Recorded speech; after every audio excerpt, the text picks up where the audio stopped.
Archbishop who covered up child sex crimes will spend just 6 months in home detention.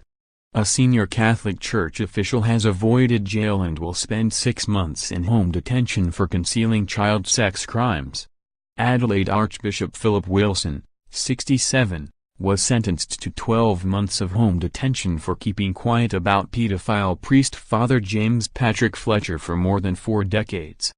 Wilson, who has shown early stages of Alzheimer's, will serve a 6-month non-parole period under the watchful eye of a supervising officer from his home, Herald Sun reported. He will also be subject to wearing an electronic anklet which will track his movement and alert authorities if he breaches his sentencing conditions.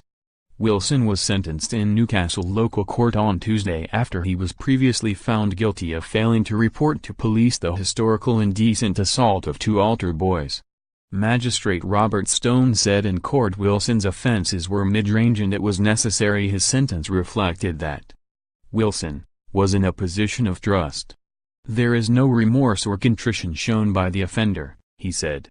He faced up to 2 years prison after being found guilty in May of concealing indictable offenses between April 22, 2004, and January 7, 2006.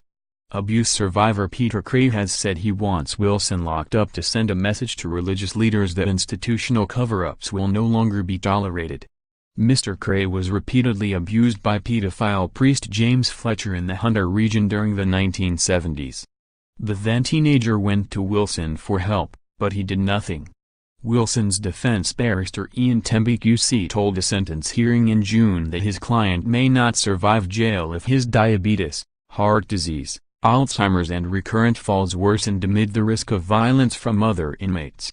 He said Wilson had no prior convictions and was a person of previous good character with particular reference to the general field of prevention of child sexual abuse.